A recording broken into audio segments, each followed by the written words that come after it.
IVM.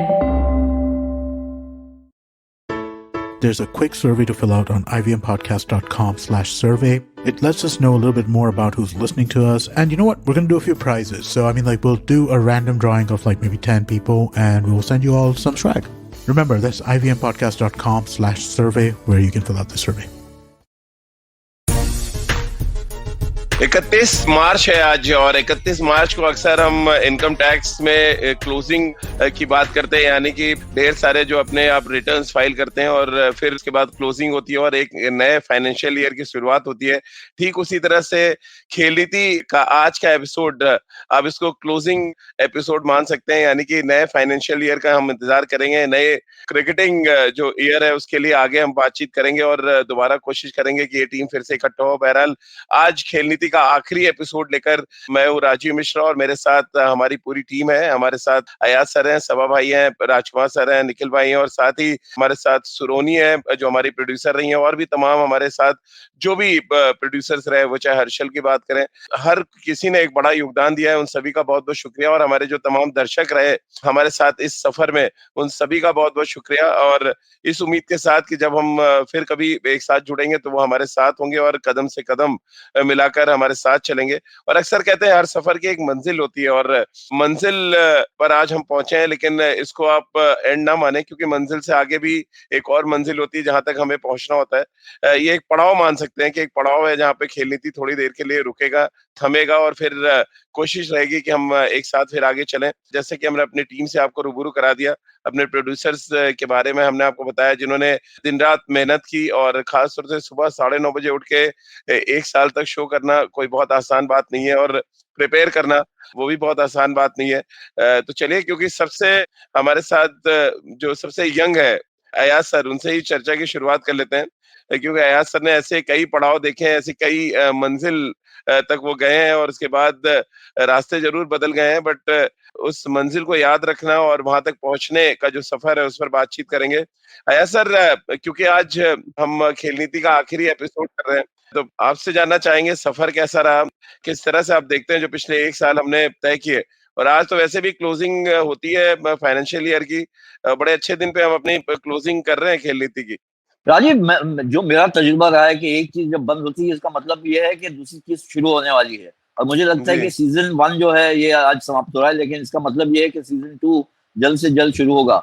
मुझे लगता है कि बहुत ही लंबा सफर हमने तय किया है, जो इश्यूज उठाए हैं, जिस तरह से हमारी गुफ्तगू रही है, कंट्रोवर्सीज जो हमने है उनको भी हमने एड्रेस किया है। किसी विषय से हम भागे नहीं है या उसमें हमने नमी या कुछ नहीं दिखाई है या ज्यादा नमक नहीं चढ़का है, लेकिन जो फैक्चुअल सिचुएशन है वो हमने एड्रेस किया है और मेरे ख्याल से जो हमारे पास पैनल है वो बहुत ही खूब रहा है। जो सब जो है मेरे ख्याल से बहुत ही अच्छे प्रोफेशनल्स है अपने अपने फील्ड में भी और क्रिकेट की जानकारी में भी, और जिस तरह से वो कम्युनिकेट करते हैं, राजकुमार है, सबा, निखिल, आप खुद तो हो ही एंकर, आप तो स्टार हो इस शो के, लेकिन जो मेरे ख्याल से जितना ग्राउंड हमने कवर किया है बहुत ही मुझे लगता है कि ये जो इंडियन क्रिकेट या इंटरनेशनल क्रिकेट की तस्वीर जो मिली है दर्शकों को एक साल में, वो शायद उस वजह से वो खुद भी चाहेंगे कि जल्द से जल्द खेल नीति सीजन नंबर 2 शुरू हो जाए। बिल्कुल सबा भाई, आपका एक्सपीरियंस कैसा रहा, क्योंकि आपने टीवी पे कमेंट्री की, आप बीसीसीआई के साथ जुड़े रहे, आपने क्रिकेट भी खेला, बट ये एक अलग तरीके का प्लेटफॉर्म था जहाँ पे हम ऑडियो के जरिए तो बात करते ही थे। खेल नीति के जो हमारे प्रोड्यूसर्स हैं उन्होंने कोशिश भी की कि हम विजुअली भी अपने फैंस तक पहुंचे, यानी कि हम यूट्यूब पे या सोशल मीडिया पे जाएं। कैसे आपने देखते हैं जहाँ पे पहली प्रेफरेंस ये थी कि हमारा ऑडियो व्यूअर तक जाए, जो हमारे फैंस है वहां तक जाए। राजीव, बहुत ही ये शानदार अनुभव रहा है क्योंकि ये एक ऐसा प्लेटफॉर्म है जिससे हम लोगों ने व्यूअर्स के साथ कई सारे शानदार इंटरेक्शन रहे, बहुत हेल्दी एक्सचेंज ऑफ आइडियाज रहे और मेरे लिए तो बहुत ही प्लीजिंग ये रहा कि जितना नॉलेजेबल जो रिएक्शंस आ रहे थे, जो कमेंट्स आ रहे थे व्यूअर्स से, वो देखकर मुझे बहुत बहुत ही अच्छा लगा। इसका मतलब ये भी है कि इतने सारे लोग जो जुड़े हुए हैं इस प्रोग्राम के साथ, उन सबों ने जो जिस प्रकार के सवाल उठाए वो ये दर्शा रहा था कि सबों ने बहुत ज्यादा क्लोजली फॉलो किया है क्रिकेट को और ना ही केवल भारत में पर इंटरनेशनल क्रिकेट को, और इसी वजह से मुझे लगता है जो एक्सचेंज हुआ है वो काफी दिलचस्प रहा उसके साथ-साथ राजीव ये एक ऐसा प्लेटफ़ॉर्म है जो अनलाइक है एक न्यूज़ चैनल से। कि न्यूज़ चैनल में कई बार मुझे ऐसा एहसास होता है कि वहाँ पर समय की किल्लत की वजह से हम लोग कई सारे जो स्टेटमेंट देने चाहिए, जो बातचीत होनी चाहिए, वो उतनी हो नहीं पाती। पर यहाँ पर ऐसा कभी ऐसा लगा नहीं और इसी वजह से हैट्स ऑफ टू यू कि आपने कई सारे कठिन सवाल उठाए, कई सारे कंट्रोवर्शियल सवाल उठाए और जिसका जी। जवाब जो हम लोगों को समझ में आया, वो हम लोगों ने दिया। बहुत ही फ्रैंक ओपिनियन के साथ हम लोगों ने अपनी बातें रखी। तो ये बहुत बड़ी बात होती है और मुझे विश्वास है कि जो-जो व्यूअर्स हमारे साथ जुड़े हुए थे, उन सबको भी कुछ उसी प्रकार का अनुभव रहा होगा कि क्योंकि कोई भी बात हम लोगों ने छुपाई नहीं है, कोई भी बात हम लोगों ने दबाई नहीं है। जो मन में आया वो हम लोगों ने सामने रखी। अब राजकुमार ने कई बार विराट कोहली के बारे में बहुत खुलकर बात की। कई सारी और बातें उनको बतानी थी, उन्होंने बताई नहीं, वो अलग बात है। वो सीज़न 2 में हम लोग निश्चित रूप से उसके बारे में भी बात करेंगे। निखिल भाई, अब क्या आपको ज्यादा ठीक लग रहा है? कॉमेडी तो आप कर ही रहे हैं, 9:30 बजे उठना नहीं पड़ेगा कम से कम। जो आप बेल्जियम कॉफी के साथ उठते थे, थोड़े दिन के लिए विराम तो लगी हम्म गया उसपे। नहीं, कॉफी के साथ तो उठते थे, पर जो अनुभव रहा ना मेरा ये इस जी, शो को करने में, राजीव भाई, वो अच्छा नहीं था। जी। बहुत बढ़िया था गुरु, क्या बात कर रहे हो यार। फर्क ये यार, बट मैं मिस करूंगा क्योंकि जी, शाम को मैच होता था, सवेरे अपने यारों दोस्तों के साथ बात करते थे विस्तार से। और जैसे सभी कह रहे हैं कि यार हम लोग ना कभी कोई किसी को बचाने की कोशिश या चिकनी-चुपड़ी बातें नहीं करते थे। जो सच जी, है, जो दिखता था, वही बोलते थे। और मेरे को लगता है जो हमारा परिवार इतना बड़ा हुआ था इतने साल में, जो हमें सुन रहे थे, फिर जो हमें देख रहे थे और जो सवाल आते थे, तो पता चलता था कि वो चाहते थे जी, कि कोई तो खड़ा होके सामने से सच बोले कि क्या दिक्कतें हैं, कहाँ अच्छा हो रहा है, कहाँ पे सुधार हो सकता है। तो ये सब चीज़ें बहुत मायने रखते हैं। वो कहते हैं ना, "पाजी तुसी ना जाओ, तुसी ना जाओ, बड़ा मिस करेंगे दोनों क्रिकेट की बातें करने में।" लेकिन विराट से रन नहीं बन रहे थे जब निखिल भाई, और हम लगातार चर्चा करते थे राजकुमार सर से, तो सबसे ज्यादा हेडलाइंस किसी भी सोशल मीडिया पे या हम प्रिंट मीडिया पे बात करें तो राजकुमार सर, खेल नीति और राजकुमार सर का एक कॉम्बिनेशन सा बन गया था कि राजकुमार शर्मा सेड ऑन खेल नीति। तो ये एक जो टैग है, मुझे लग रहा है सबसे ज्यादा आप मिस करने वाले हैं राजकुमार सर खेल नीति के नाम को। बिल्कुल, मुझे लगता है कि वो लोग जो रोजाना देखते थे और रोजाना एक हेडलाइन बनाने की ताक में बैठे रहते थे, वो सबसे ज्यादा मिस हाँ, करेंगे खेल नीति को। वो कुछ हमारे कॉम्पिटिटिव चैनल्स हैं वो जो तैयार रहते थे कि आज कुछ बोलें और फिर वो उठाकर उसकी खबर बनाएं और उसको चलाएं वो सोशल मीडिया पर। लेकिन वाकई में एक बहुत शानदार एक्सपीरियंस रहा है खेल नीति का। और जैसा कि सबा ने कहा कि यहाँ पर समय मिलता है, आप अपने आप को एक्सप्रेस कर हाँ, सकते हो, आप जो सच बात है वो बोल सकते हो। कई बार चैनल पे इतना समय नहीं मिलता। और व्यूअर्स भी, हमारे व्यूअर्स वाकई में बहुत नॉलेजेबल व्यूअर्स हैं। जिस तरह की उनकी कैलकुलेशंस थी, जिस तरह के उनके सवाल आते थे, तो उससे पता लगता था कि वो पूरा होमवर्क करके आते हैं या उन्हें जी, पूरी नॉलेज है गेम की। तो बहुत अच्छा इंटरेक्शन उनके साथ होता था, जो सवाल आप पूछते थे। एक तो राजीव आप ही इतने खतरनाक सवाल दागते हैं कि उनसे बचना मुश्किल होता है। और ऊपर से हमारे व्यूअर्स जो बहुत नॉलेजेबल थे, तो वो अंदर तक की बात जानना चाहते थे। और जैसा कि सभी पैनलिस्ट ने कहा कि हम लोग बेबाक उनका जवाब दिया है, कोई बहुत जी, कुछ छुपाया नहीं हम लोगों ने, इसीलिए मतलब इतना हम लोग चर्चा में रहे या रोजाना कोई ना कोई हेडलाइन बनती थी। हम्म। तो हम लोगों ने अपने आप को एक्सप्रेस किया और ये एक बहुत ही शानदार सफर रहा, जो मुझे जी, आशा है कि आगे भी जारी रहेगा। और मैं hats off to all the producers and all viewers जिन्होंने इतना सपोर्ट किया हम लोगों को। बिल्कुल। और तमाम जो हमारे दर्शक व्यूअर जो कंटिन्यू हमारा हर रोज शो देखते थे, मी सुनी, वो थैंक्स कह रहे हैं सबा भाई, अयाज सर को, निखिल भाई को और राजकुमार सर आपको। हर्ष जैन वो तो बिल्कुल ही इमोशनल हो गए, कह के आई एम इन टीयर्स, कह रहे हैं मैं बहुत आंसू अपने रोक नहीं पा रहे। और उनका एक सवाल है कि why Rajiv sir you are closing the show. जो हमारे आईबीएम पॉडकास्ट के ओनर हैं अमित भाई, जब मेरी उनसे बातचीत हो रही थी इस शो को लेके, तो कह रहे ये सवाल राजीव आप मत पूछिएगा क्योंकि मेरे पास आंसर नहीं है। हम बहुत शानदार तरीके से शो प्रोड्यूस कर रहे हैं, कंटेंट बहुत अच्छा दे रहे हैं, लोगों तक पहुंच भी रहा है, बट एनी हाउ कुछ कमर्शियल रीजंस हैं जिसकी वजह से हम नहीं कर पाए। बट सबसे पहले थैंक्स अमित भाई को मैं कहना चाहूंगा जिन्होंने 1 साल तक हमारा शो चलाया है। और थैंक्स अयाज सर को भी, क्योंकि मैं आपके साथ अपना एक्सपीरियंस शेयर करना चाहूंगा। पहली बार अयाज सर का जब मुझे फोन आया कि एक पॉडकास्ट के लिए आपको शो होस्ट करना है, क्योंकि मेरा पेस बहुत हाई रहता है, मैं टीवी के हिसाब से बोलता था। तो अयाज सर को मैंने पूछा भी कि अयाज सर क्या आपको लगता है मैं कर पाऊंगा पॉडकास्ट? तो उन्होंने कहा नहीं नहीं तुम कर लोगे, कोई दिक्कत नहीं होगी। और फिर मैंने एक ट्रायल भी दिया जिसमें अमित भाई थे, कुछ प्रोड्यूसर थे, सुरवनी बाद में आई, और फिर फाइनली ये हुआ कि नहीं थोड़ा पेस धीमे करके हम कर सकते हैं। लेकिन स्पोर्ट्समैन तो स्पोर्ट्समैन होता है, वो अपनी चाल पे चलता है और हम सब अपनी चाल पे चल रहे थे। और अंत में 1 साल तक हमने बहुत रफ्तार के साथ खेल नीति की गाड़ी को आगे चलाया। जिस तरह से अयाज सर हर्षान कह रहे हैं कि एक तो उनके आंखों में आंसू हैं टीएस के साथ, वो कह रहे हैं कि आप क्यों बंद कर रहे शो, और शायद आपने भी बात की थी जिसका जवाब नहीं था हम सबके पास। बट हाँ, ये प्रॉमिस जरूर हम कर सकते हैं कि हम वापस आएंगे कुछ अच्छे कंटेंट के साथ, कुछ बढ़िया स्टोरीज के साथ हम वापस आएंगे। या सर, तमाम लोग जो है ये भी पूछ रहे हैं कि क्या सबसे बढ़िया एक्सपीरियंस रहा आपका, कौन सा कुछ एपिसोड्स हैं जो आपके जहन में रहेंगे हमेशा? यादगार हैं और जिसमें विषय जो उठाए थे बहुत जबरदस्त थे।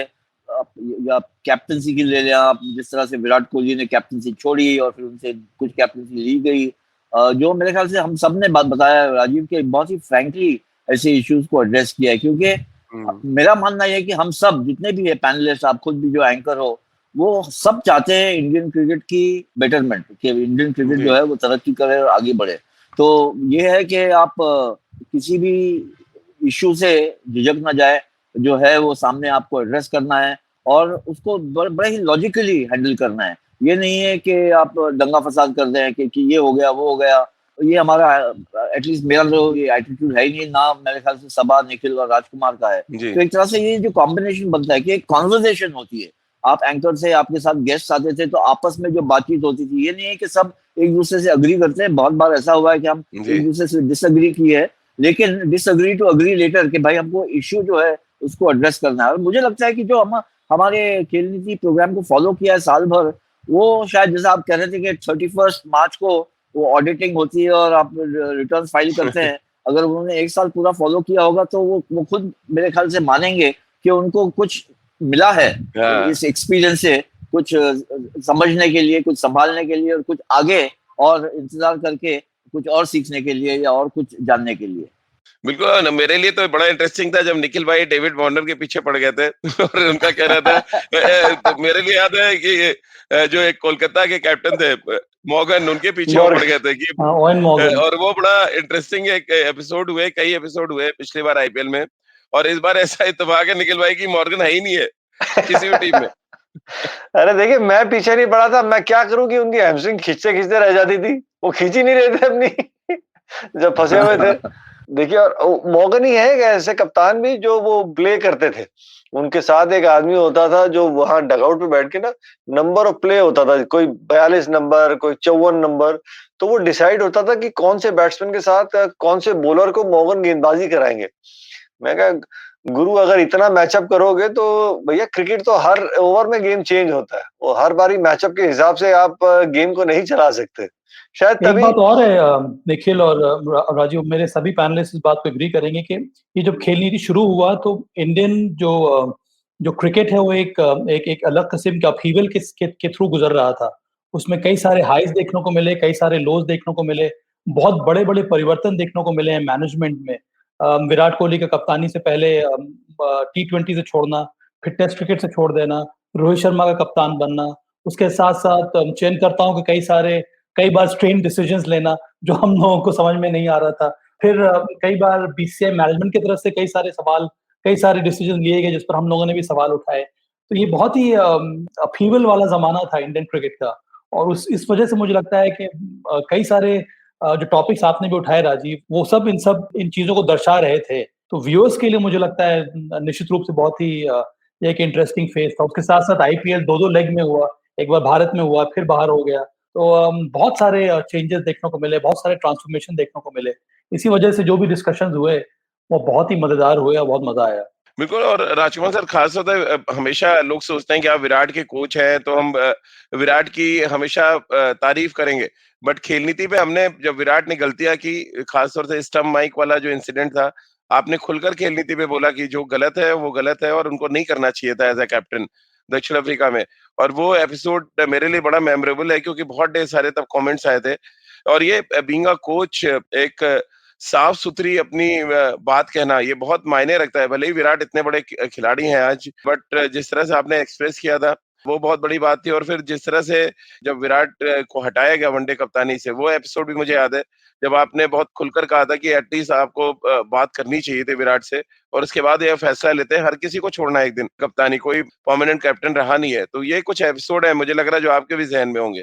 बिल्कुल राजीव, ये यादगार क्षण थे। और बिल्कुल जब मैंने खेल नीति पर बोला था कि उसने गलती की है, तो मैंने उसको डांटा भी था इस चीज के लिए, और ये ओपनली मैंने बोला था कि ये गलत है और जो गलती उसने की है। और उसने भी एग्री किया था कि हाँ, मैं थोड़ा एक्साइटेड हो गया था।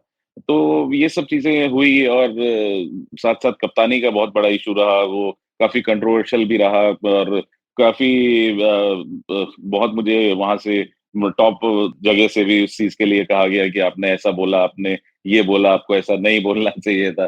काफी कंट्रोवर्सी रही, और ये प्लेटफॉर्म सबने यही दिया कि आपने खेल नीति पर ये बोला, और आप टॉप बॉसेस के लिए आप ये बोल रहे थे, आपको नहीं बोलना चाहिए।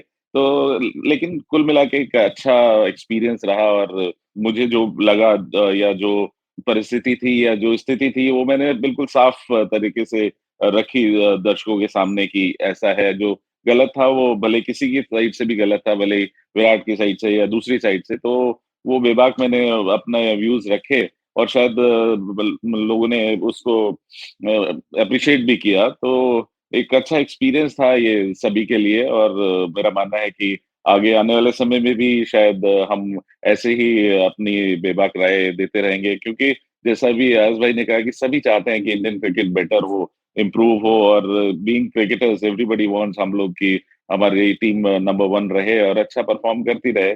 और उसी के लिए ये सब डिस्कशंस होते थे, सबके इनपुट्स होते थे, आपस में डिफरेंसेस भी एट टाइम्स होते थे, लेकिन वो सबकी अपनी राय है, एंड वही सबसे फ्रूटफुल होता है कि जब डिफरेंस ऑफ ओपिनियन हो तभी अच्छी चीजें निकल कर आती हैं।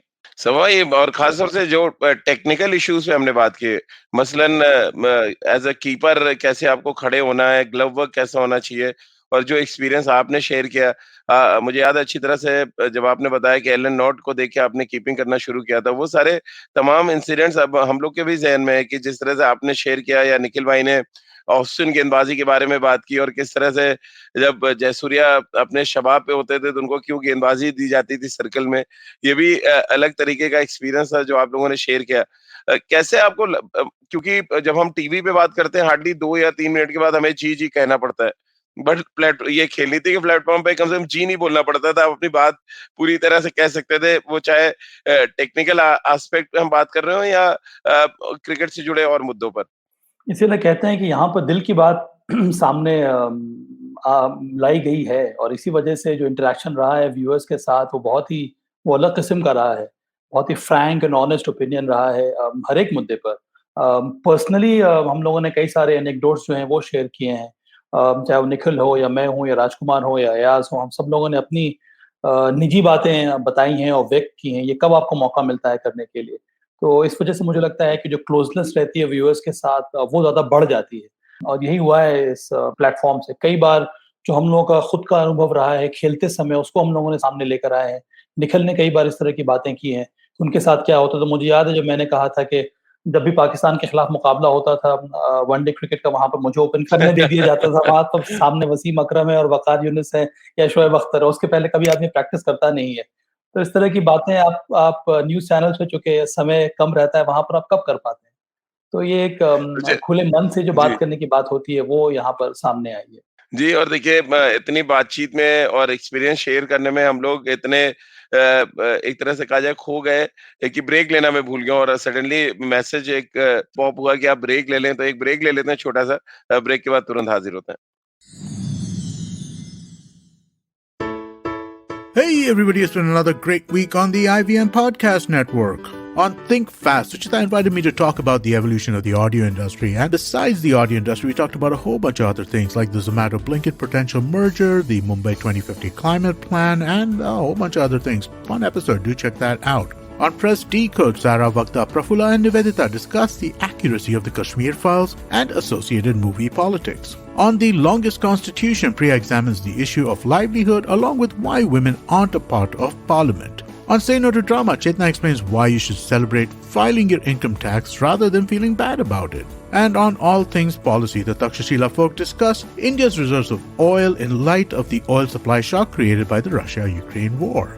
Do follow us on social media. We're IVM Podcast on Twitter, Facebook, Instagram, and LinkedIn. And remember, if you're enjoying this show or any of our other shows for that matter, please do tell a friend. And don't forget to rate us on any of the platforms you're listening to us on. Also, remember, we're on YouTube. You can check us out on ivmpodcast.com/YouTube and get a list of all the YouTube channels we have active at this point.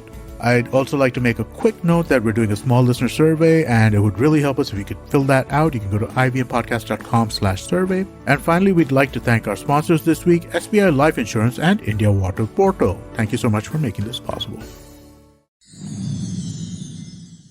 Break के बाद एक बार फिर आपका स्वागत है। आप सभा भाई, निखिल भाई और राजकुमार सर के साथ देख रहे हैं और सुन रहे हैं खेल नीति। हम आज खेल नीति के अपने आखिरी एपिसोड पे बातचीत कर रहे हैं, एक्सपीरियंस शेयर कर रहे हैं, किस तरह से अपने दर्शकों के साथ, अपने व्यूवर्स के साथ जुड़े। और कुछ दर्शक और व्यूवर्स तो हमारे साथ हर एपिसोड में रहे, तो उनका तहे दिल से शुक्रिया है। निखिल भाई, क्योंकि एक्सपीरियंस शेयर करने की बात हमने सभा भाई से शुरू की थी और उन्होंने बताया कि पाकिस्तान के खिलाफ कैसे ओपन उनको कराया जाता था। कुछ वैसी कहानी आपने भी बताई थी, जयसूर्या जब ने शबाब पे बैटिंग करते थे और आपको बॉलिंग के लिए बुलाया जाता था। देखिए, लेफ्ट हैंडर होते थे और उस टाइम पे सनत जयसूर्या का बड़ा खौफ होता था। पावर प्ले वो जो होता था वो 15 ओवर का होता था, तो या 11वां और 13वां मुझे करना पड़ता था या 13वां और 15वां ओवर मुझे करना पड़ता था। बट फंसा लेते थे, ऊपर वाले की दया दृष्टि थी कि उनको पकड़ लेते थे कि उनको कहाँ डालना है कि आप बच सकते हैं। और शायद वो एक ट्रेंड हो गया और उसी की तरह फिर एक टीम में रेपुटेशन हो गई कि भैया जब कोई मारने लगता है इसके हाथ में बॉल थमा दो, इसको पता है कि कौन से कहाँ। क्योंकि अपनी सोच ये होती थी कि सब बॉलें जो है ना उस टाइम पे भी आपको एक टप्पे पे डालने की जरूरत नहीं है। आपको बैट्समैन का ग्रिप कैसा है, वो क्या करने की सोच रहा है, मैच सिचुएशन क्या है, पिछले ओवर में क्या है। फर्क ये होता था कि मेरे साथ जब गेंदबाजी कर रहे होते तो अनिल भाई कर रहे थे, अनिल कुंबले, उनके पीछे कोई पढ़ नहीं पाता था तो बिल फटने के लिए मेरी तरफ भागते थे सब कि इसको टारगेट कर लो, वो तो मार खाएंगे नहीं। तो उसमें से मैं बच के निकल जाता था और विकेट निकाल ले जाता था, क्योंकि पिछले ओवर में क्या होता है वो भी बड़ा जरूरी रहता है। राजीव भाई, निखिल भाई, एक खुलासा तो आप कर ही दे, क्योंकि मुझे याद है जब आप हिंदू कॉलेज के लिए खेलते थे तो बड़ी छोटी रखते थे आप, लंबी सी पोनी टेल होती थी।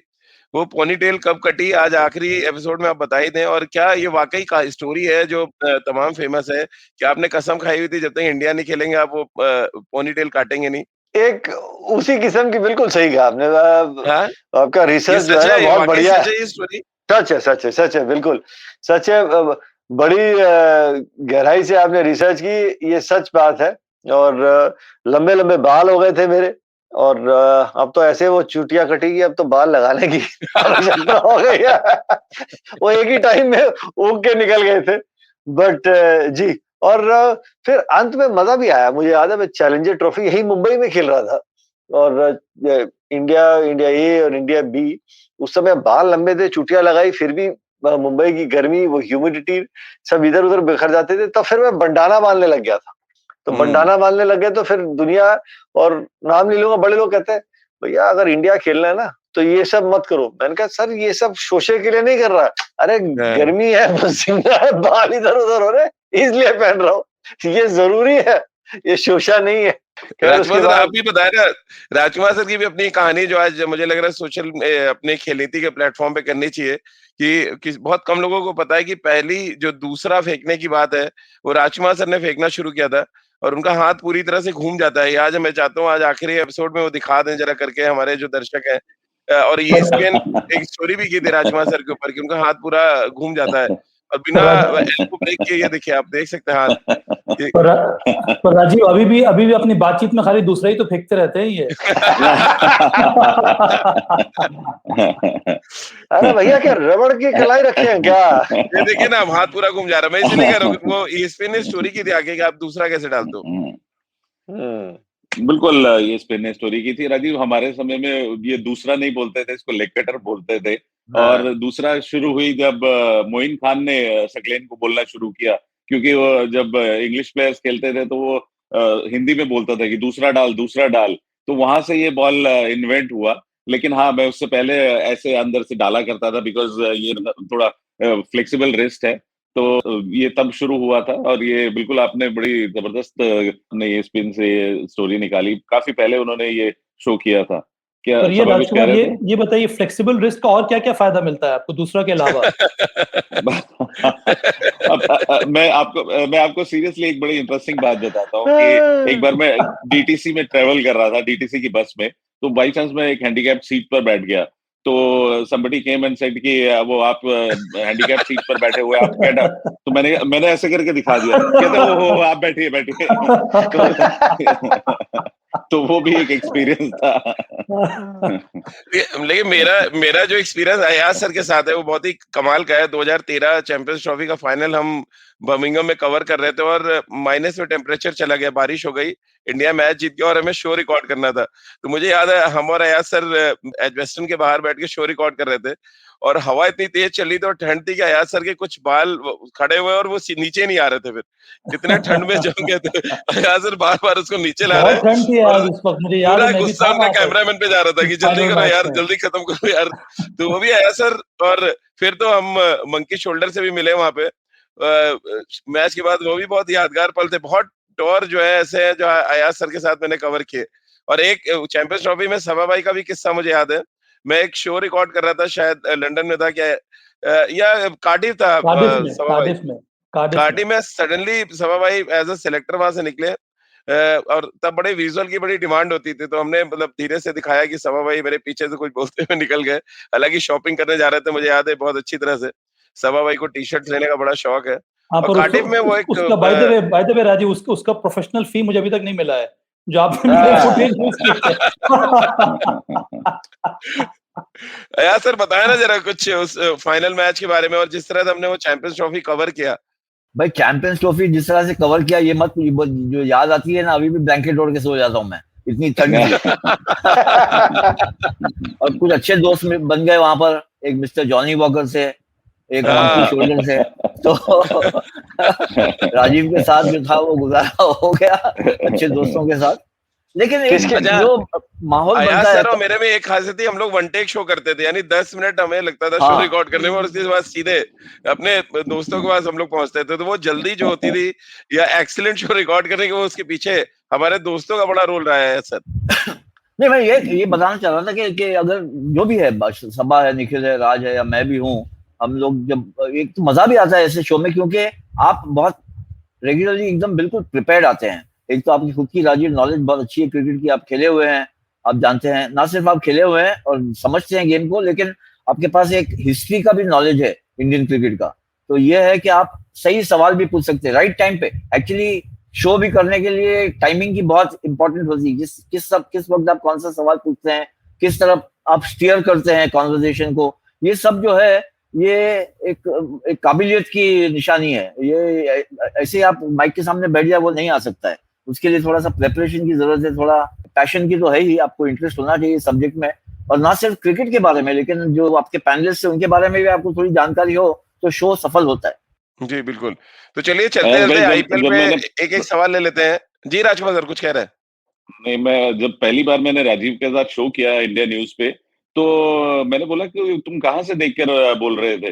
तो कहता नहीं सर मैं तो ऐसे ही करता हूँ। तो आई वाज जस्ट अमेज्ड, क्योंकि उससे पहले मैं दूसरे चैनल पे था, तो वहां पे वो चलता है, वो पढ़कर बोलते हैं। तो इसके साथ जब पहली बार किया टेलीप्रिंटर, तो इसके साथ जब पहला शो किया तो मैंने बोला कि तुम तो यू आर सो फ्लुएंट, लेकिन कहाँ से रहे थे? तो तब इन्होंने बताया कि नहीं सर मैं पढ़ के नहीं, ऐसे ही करता हूँ। तो दैट वाज हिम। तो चलिए आईपीएल पे भी चलते चलते एक फाइनल रिएक्शन सबका ले लेते हैं, क्योंकि आईपीएल से हमने शो शुरू किया था। 1 अप्रैल 2021 वो तारीख थी और अब 1 अप्रैल आने वाली है। आया सर शुरू आपसे ही कर लेते हैं। 10 टीमें खेल रही हैं इस बार। टॉप 3 टीमें आप बता दें कौन सी होने वाली हैं? राजीव मुझे लग रहा है कि राजस्थान रॉयल्स बहुत तगड़ी टीम नजर आ रही है मुझे, और पंजाब किंग्स 11 की शुरुआत बहुत अच्छी हुई है। 200 से ज्यादा स्कोर अगर आप चेस कर लेते हैं इतने इजीली, तो आपकी बैटिंग स्ट्रेंथ जाहिर होती है। शिखर धवन, मयंक अग्रवाल, फिनिशर्स अच्छे हैं, Shahrukh Khan, Odean Smith, impact players अच्छे चुने हैं उन्होंने। ये 2 टीम तो मुझे बहुत ही मजबूत नजर आ रही है। और नई टीमों में मुझे एक्चुअली गुजरात टाइटंस काफी पसंद आई है, क्योंकि अच्छा कॉम्बिनेशन बना हुआ है उनका, और इम्पोर्टेंट है वहां पर कि किस तरह से हार्दिक पांड्या परफॉर्म करते हैं एज एन ऑलराउंडर। पहली मैच में उन्होंने बताया कि वो बॉलिंग भी करने के लिए राजी है, फील्ड में पूरा समय निकाला था, कहीं अंदर जाके डगआउट में नहीं बैठ गए थे, बैटिंग भी अच्छी खासी की है। तो ये अच्छे आसार नजर आ रहे हैं उस फ्रेंचाइज के लिए, ना सिर्फ उस फ्रेंचाइज के लिए लेकिन इंडियन क्रिकेट के लिए भी। तो ये 3 टीम्स अब तक मुझे इम्प्रेस की है। और एक एक्चुअली आप केकेआर को भी हल्के में नहीं ले सकते, क्योंकि मुझे लगता है कि उनके पास बहुत अच्छा कॉम्बिनेशन है और पैट कमिंस के जुड़ने के बाद ये और मजबूत हो जाएगी टीम। निखिल भाई, टॉप 3 टीमें जो अयाज सर ने बताई, उससे तो ये लग रहा है कि नया चैंपियन मिलेगा हमें इस बार सीजन 15 में। जी देखिए, मुझे तो दिल्ली भी अच्छी लग रही है। उनके जो ओवरसीज प्लेयर्स जब अवेलेबल होने लग जाएंगे तो वो एक खतरनाक टीम बन जाएगी, इसमें कोई दो राय नहीं है। जो कॉम्बिनेशन राजस्थान का नजर आ रहा है, आप बैटिंग ले लें, गेंदबाजी ले लें, उनके पास bowling department, pace bowler, spin department सब बड़ा मजबूत नजर आ रहा है। और जैसे आया सर ने कहा, पंजाब भी। बट उम्मीद करता हूँ, क्योंकि सबसे सफल कप्तान 10 में से एक ही है, रोहित शर्मा। बाकी सब के हाथ में एक भी ट्रॉफी नहीं लगी, क्योंकि अब जड्डू के हाथ में कमान संभाल दी गई है। तो एक ही सबसे सफल कप्तान है 10 में से, वो है रोहित शर्मा। राजकुमार सर, आप बताइए ना, टॉप 3 टीमें, क्या अयाज सर के साथ आप भी जाएंगे? नया चैंपियन मिलेगा 2022 में? बिल्कुल राजीव, मैंने पहले भी कहा था कि मुझे इस बार पंजाब बहुत अच्छी लग रही है और साथ साथ राजस्थान। तो ये दोनों टीमें बहुत ही स्ट्रांग लग रही हैं। अगर वो अच्छे अपने पोटेंशियल पर खेलती हैं, जो उन्होंने इम्पैक्ट प्लेयर्स सेलेक्ट किए हैं, तो ये दोनों बहुत स्ट्रांग कंटेंडर हैं। और साथ साथ उनके मैं दिल्ली को भी रखना चाहूंगा कि दिल्ली एक अच्छी टीम है। तो मेरी टॉप 3 टीमें ये हैं। मुझे लगता है कि इन तीनों में से इस बार का विनर कोई मिलेगा। समा भाई, आपकी टॉप 3 टीम है, उसमें एक तो दिल्ली होगी, बाकी तो बता दें आप। मुझे ये लगता है कि अब ये 15वां साल है आईपीएल का। अब ये लीग बहुत ज्यादा मैच्योर कर गई है, बहुत ज्यादा प्रॉमिसिंग है, काफी ज्यादा कंपटीशन आ गया है। हर एक आईपीएल टीम को अब अनुभव हो गया है किस तरह से उनको तैयारी करनी है। तो मेरी उम्मीद यही है कि मैं यही चाहता हूँ कि नई टीमें जो हैं वो अब चैंपियन बने, नई टीमें जो हैं वो अब प्लेऑफ्स में क्वालिफाई करें। क्योंकि जिस तरह से टीमें बनी हैं इस बार, वो देखकर काफी अच्छा लग रहा है। इसका मतलब यही है कि सभी टीमों ने बहुत ज्यादा मेहनत की है प्रिपरेशन में, ऑक्शन में, और उसके बाद इस तरह की टीम बनाई गई है। चाहे वो राजस्थान रॉयल्स हो, या फिर लखनऊ जायंट्स हो, या फिर पंजाब किंग्स हो, दिल्ली कैपिटल्स। निखिल ने सही कहा, बस इंतजार है कि हमारे 2-3 फॉरेनर्स जो है वो अवेलेबल हो जाएं और फिट हो जाएं, तो फिर दिल्ली की टीम बहुत ज्यादा स्ट्रांग नजर आएगी। तो ये इस बार मुझे लगता है कंपटीशन जो है, 1-2 टीमें बढ़ गई हैं राजीव, इससे कंपटीशन और ज्यादा बढ़ जाएगा। पहले 8 में से 4 क्वालिफाई करना होता था, अब 10 में से सिर्फ 4 को क्वालिफाई करना है। तो कंपटीशन बहुत ज्यादा इंटेंस होने वाला है और बहुत ही मजेदार ये आईपीएल गुजरने वाला है। चलिए, बहुत बहुत शुक्रिया सभा भाई, राजकुमार सर, निखिल भाई और अयाज सर, आपका हमारे साथ जुड़ने के लिए, और इस सफर में कंधे से कंधा मिलाकर आप चले हमारे साथ, उसके लिए बहुत शुक्रिया। और अयाज सर, आपने तो एंटरटेनमेंट बहुत कवर किया है। संतोष आनंद जी का वो गाना ज़हन में आता है, एक प्यार का नगमा है, मौजों की रवानी है, जिंदगी कुछ भी नहीं, तेरी मेरी कहानी है, कुछ खोकर पाना है, कुछ पाकर खोना है, जीवन का मतलब है आना और जाना है। तो आते जाते रहेंगे, हम लोग मिलते रहेंगे और कोशिश करेंगे कि एक नए सिरे से एक नए सफर की शुरुआत करें। हमारे जो तमाम दर्शक हैं और हमारे खेल नीति के जो प्रोड्यूसर्स हैं, हमारी जो टीम रही खेल नीति की, उनका भी तहे दिल से बहुत बहुत शुक्रिया। और हम सब उम्मीद कर रहे हैं कि बहुत जल्द हम साथ जुड़ें और एक नया गीत, एक नए सफर पर हम साथ चलें। बहुत बहुत शुक्रिया आप सभी का हमारे साथ जुड़ने के लिए।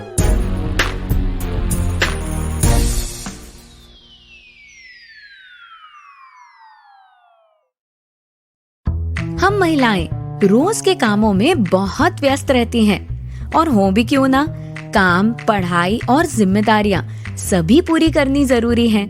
पर इन सब के बीच हम जीवन के एक बहुत ही जरूरी पहलू को नजरअंदाज कर देती हैं, फाइनेंस। इसीलिए हम आपके लिए लेकर आए हैं SBI लाइफ प्रस्तुत एक चुस्की फाइनेंस, महिलाओं द्वारा महिलाओं के लिए बनाया गया पॉडकास्ट। यहाँ मैं प्रियंका आचार्य, आपकी होस्ट, आपके साथ शेयर करूंगी कि किस तरह आप अपने फाइनेंसेस को बहुत आसानी से संभाल सकती हैं और फाइनेंशियली इंडिपेंडेंट बन सकती हैं। अपने 14 वर्षों का अनुभव लिए मैं आ रही हूँ हिंदी और अन्य 7 भाषाओं में हर मंगलवार नए एपिसोड्स के साथ IVM पॉडकास्ट नेटवर्क और अन्य चर्चित पॉडकास्ट प्लेटफॉर्म्स पर। Do you wonder why China does the things that it does? Or want to know how we could improve online privacy? Or perhaps you're thinking about how we can kickstart India's economy? If you'd like to search for the answers to such questions, check out All Things Policy, a daily public policy podcast that covers everything from employment figures to aircraft carriers. Tune in from Monday to Friday for new episodes and fresh takes.